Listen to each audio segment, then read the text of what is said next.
Hello everybody, it's Tommy and welcome back to another speed build for the Disney Save. Today we are going to be working on a Lilo and Stitch themed restaurant. This is actually shown in the film very briefly as an option when Nani's going around trying to find jobs. She tries this place out, presumably because David seems to work here. So it's shown kind of quickly in the film, but I feel like Sulani has to have a restaurant. There's a lot of really great ideas that we could have gone with, but why not go for one that's actually shown in a film? I will usually opt for that versus trying to create something completely on my own unless absolutely necessary. Another idea that was brought up was possibly doing some kind of Little Mermaid themed restaurant with it being seafood and all of that, but considering the amount of Little Mermaid stuff I have done and we maybe wanted to have one more Lilo and Stitch themed location, we opted for this one instead. Now I'm calling it the Fakey Luau, and this is based on a line that Nani says when she gets fired from this location. I've done some research and I can't seem to find an official name for this place, even across like Disney Wiki, and I tried, but I don't think there actually is one. It's just one of those scenes that is there for story building purposes, so I don't think they meant to have it be an important location. But it's also kind of depicted as like a classic luau, and it has fire dancing, it has presumably some Hawaiian food of sorts, so we would be able to get a lot of themes from Lilo and Stitch and represent them in a location by doing it this way. She calls it the Fakey Luau, and I really liked the idea of playing into this because Lilo and Stitch has some hints of social commentary on tourism in Hawaii, and I think that what better way to represent the film than to maybe try to take some of the themes from that film and turn it into something kind of unique and fun for the save file. Specifically, I designed this place to be kind of like a tourist trap. So this is the idea of when you go to a destination, especially one that's very popular and with tourists, you have these locations that just feel like tourism locations. I can speak to this a little bit because I used to live in a state with a very heavy tourism population, although this is not exactly the same thing in any way, but it has similar vibes. So I'm speaking to the idea that it almost feels like certain parts of town are built and designed for tourism. Everything is very closely packed and themed, and they overdo it a little bit with like the theming of wherever you are given the location. And locals know that those places are more like tourist traps. If they advertise the best of something, the best food in town, the best dancing, the best experience, it probably is not, and most likely you can find something a little bit more authentic if you ask somebody local or if you go to an area that doesn't feel so touristy. And so the Fakey Luau is just that. It is a location that was very likely previously owned by someone who was local and has now been taken over by someone who is not and is using it as a tourist restaurant. So I really liked the idea that it felt authentic, it looks authentic, there's a lot of the original integrity of the building that looks correct and has a lot of elements that you would think for something that feels very authentic, but there's some elements here, and if you look at it, it starts to get a little bit touristy and you realize that it's not exactly a spot-on experience. So the way I represented this is a little bit here and there in decor. At the end, you'll see a sign that gets slapped onto the top of the building that almost looks like it doesn't belong there because, again, the idea that the building already existed and then maybe we get this like big bulky neon sign that doesn't really go with the rest of the building and kind of slap it on. There is some usage of neon signs and things around, some Hawaii themed and tropical themed knickknacks, Christmas lights, the bar. There's a specific bar that comes from Sulani that feels a little touristy in some aspect. It's got like frozen drinks on the bar and some weird decor, even in the bathrooms, just putting like pictures of Hawaii in the bathrooms, things like that. But I think where this really comes out, and you'll see this at the end of the video, I try to keep these in when we do restaurants, but it's kind of hard to see, is really picking the menu and what the wait staff will wear at this location. Since Nani is shown working here, you do get to see what she wears, and so the waitresses are based after her outfit from the film. Again, we'll be showing this very briefly at the end, so if you don't remember exactly what I'm talking about, you will see it here. But the rest of them wear like Hawaiian shirts and the chefs wear sweatpants. So I can imagine them sort of showing up for work and, you know, maybe it's a lot of local people who work here, but then they're like, yeah, you have to wear a Hawaiian shirt. This is the experience. This is people coming to see this type of thing here. So kind of gimmicky in a way. And then the food is a mix of some things that I felt like are very obvious when you go to Hawaii you would want to try, things that are more traditional, but then just other things that don't really make sense and are seen literally everywhere. Somebody that wasn't familiar with truly authentic Hawaiian food made the menu, aka me, because I had to do research when trying to come up with anything in the Sims 4 catalog of recipes that would translate over really well to represent the culture. There are some foods that come from a special grill that comes from the Sulani pack, but because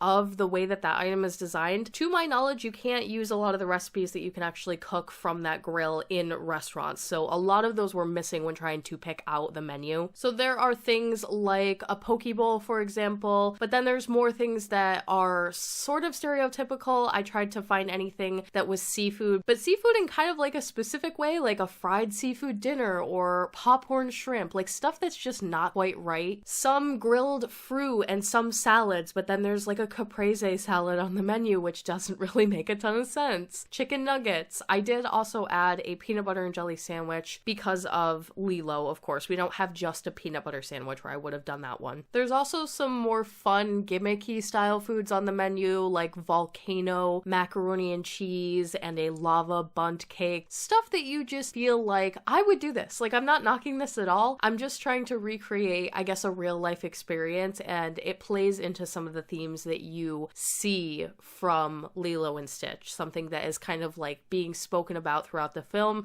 but doesn't really get said out loud. Besides all that, and my attempts to make this location look a little bit more gimmicky, I think it's actually pretty nice. It's really fun. We do get some great shots of what the inside looks like from the film. The outside is based on similar venues that I could find in real life, and just general shapes of like background buildings in Sulani. I kind of got the idea of what I needed to do here, and then it was just great to be able to see how they had the tables laid out and how they had the stage and everything laid out. In the film, David is seen here as a performer. He is doing fire dancing on the stage facing the tables. Now, fun fact, we do have fire dancing in The Sims 4. I discovered this by accident. I'm sure some of you are like, of course we have this. Like, it's an older addition to the game, but I had no idea that this existed. The only reason I found out is because I made a Mulan gym that was outdoors, and when I was playtesting it, I needed to add a bonfire to the location. Because of the fact that it was outdoors, Sims were showing up and dying in masses because it was cold and raining and they were trying to work out and they would freeze to death. So the only way I could really fix this was by adding a very large fire and a quick way for your Sims to warm up. And when I did that, random Sims would come and start fire dancing next to the bonfire, which I was very shocked to see the first time it happened. And I went and did some research and found out that if your Sims are level 5 dancing or level 10, whatever the highest is, and they are near a bonfire specifically, they do have the ability to do that, which is kind of crazy. So because David is seen doing that in the film, of course, I'll be making sure that he has everything set up to be able to perform here. We do have the bonfire on the stage itself. I have to playtest how that's going to work a little bit and see if the fire affects the roofing, and just making sure that it's not going to cause chaos all the time at this location. So it might change slightly, like the distance from the stage and where the people are eating, depending on how that goes during playtesting. Other than making the stage available, it almost looks like they have communal eating, like you would sit at these really long tables with probably multiple parties. So I've squeezed a bunch of tables together to give a similar vibe. I believe if Sims are close to each other, they'll talk to each other anyway, so it doesn't really matter, but I really liked the super long tables that look like they were completely full of like these huge families, but in reality, it's more so that you're just getting sat at a table with multiple parties at once. And then also in the film, there is a scene of Lilo eating here because Nani is working one night, so she's sitting at a round table with Stitch, either off to the side or towards the back end of the restaurant. So I did include some of those tables as well off to the back so that you could recreate that scene if you wanted to. I tried really hard to find some kind of sign or recreate one with a mishmash of pieces to make something that felt authentic to the building and carried along a lot of the same architectural elements. But then I was going through and I saw these like huge neon signs that don't really make sense for this building, and I loved this idea because it looks like something that you would just go get done with a fancy logo and kind of like strap it onto the top of the building, whereas maybe if it was more local and something that was authentic to Hawaii, then people would have hand carved signs done, or they would have somebody in the area, a local artist, do something like that. And it doesn't really fit the aesthetic of the building, so I thought it was like a cool way to bring the idea of what I'm trying to do here into the build. My fiance didn't like it. He asked me to change it multiple times, and I tried to find other things that would give it the same idea, but I couldn't, and I like it, so let me know what you think. Who was right? I focused a lot on the exterior for this, obviously being that when you arrive to a restaurant, it gives sort of the first impression of the location, and I also imagined people sort of walk by and they're trying to figure out where to go or eat for the night, and so again, trying to just draw people in, and people who do not know better would be very drawn into the aesthetic of the place, the lights, the neon signs, the nicer furniture on the patio outside, the torches, stuff like that. You can also choose to just go sit at the bar in the back. I tried to only do a couple of seats so that it wasn't super distracting for other Sims. I also thought about maybe adding one of the ladders that lets you go straight into the water off of like the back dock area there, because this lot is over the top of water, but unfortunately I think it'll just cause a lot of Sims to disrupt dinner, and we all know if you own the dine out pack that adds restaurants how incredibly frustrating it can sometimes be to get a Sim to sit down and just eat a meal at a restaurant. Whenever I build one, in fact, I'm always a little bit concerned that at the end of the day it's just not going to work, because sometimes every once in a while the restaurants just don't work. It's like something that's been a problem since the beginning of that pack existing, and they've never fixed it. To this day, as far as the Disney save goes, I've been pretty fortunate that for the most part when I've playtested my restaurants, there's no major issues. I've gotten a lot of the bugs and issues to work. A lot of the times I will change pathing or change things around to get things to function. However, there is one restaurant I've built. It is the Monsters Inc. themed sushi restaurant in Mount Komorebi, and because I think of the size of the location, it's supposed to be a smaller restaurant, so it just doesn't have that many tables. I think it has as many as you're allowed to have. It does not work the best, I'll be honest with you guys. But then again, I have built other restaurants that are smaller. In fact, in the same world, I built a Mulan tea house, and it's a restaurant because it serves like a very limited menu of tea and Chinese food. Very small. It only has, I think, like 4 or 5 seating arrangements and just almost nothing on the menu besides tea. But that one works like flawlessly, so I don't really know if it's the size that causes the issue. I would just end up rebuilding if this one didn't work because I absolutely love it so much. I was really struggling here with the kitchen and the bathroom. You'll see me kind of like cut in and out of the footage here. I had to just turn off the recording because I did not know what direction I wanted to go. This kitchen is really long and kind of oddly shaped, but then again, in real life, this is probably exactly what you would get for a space like this. It would be very, very long. I try usually to put multiple of the chef stations in a cooking area because I find that it helps restaurants work a lot better, but this shape did not allow it because of the fact that it's like an L-shaped object and you can't flip the L to the other side, if that makes sense. Unless you can and I'm wrong, please correct me so that I can fix that. I've also recently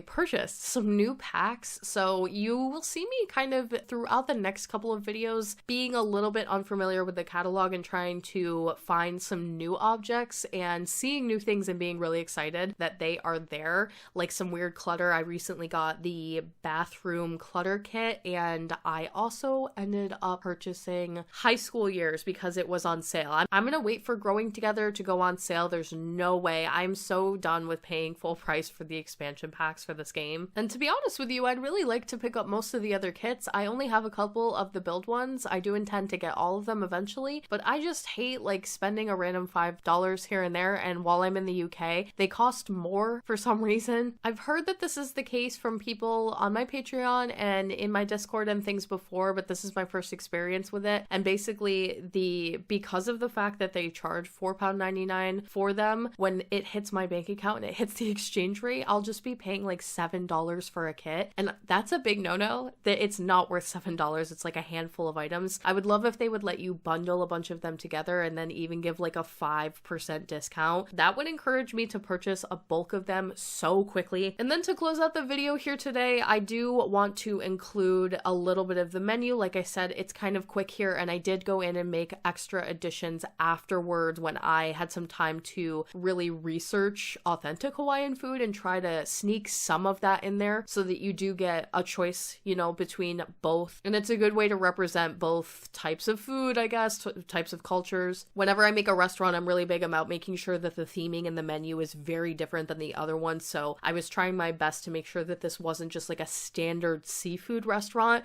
For one, because I don't think that really represents Hawaiian food exactly. And also I've done other things along those lines. So it's a little bit of a mix. There's standard drinks, tropical drinks. We don't really have any like frozen drinks. I was looking for like a strawberry daiquiri. Again, things that you would think when you go to a location like this, but we did not have anything that resembled too closely. And then there's some seafood, peanut butter and jelly sandwich, some salads, some fruit, a steak, of course, chicken nuggets, random little things like that for children especially. In the film, Lilo and Stitch are shown eating a white cake here, so I made sure to include a white cake of some kind on the menu, and I chose the coconut cake for obvious reasons. And then you'll also get a quick glimpse into some of the waitstaff outfits at the end. This first starting off with the waitresses. The waitress is based after what Nani is shown wearing in the film, and then the waiter is based after David, who is a performer, but I imagine they could get away with wearing something very similar based on how they have Nani dressed. I did two options for the waiters. There's one that is shirtless, which is how David is shown, but I didn't think all Sims would be comfortable with something like that, so I did give it an option that does have a tank top. And then we have the hostesses. In general, I think hostesses are just more professionally dressed. They tend to be in heels of some kind. I wanted to stay with the catalog of stuff from Sulani for the most part, if I could. And again, the idea of like Hawaiian,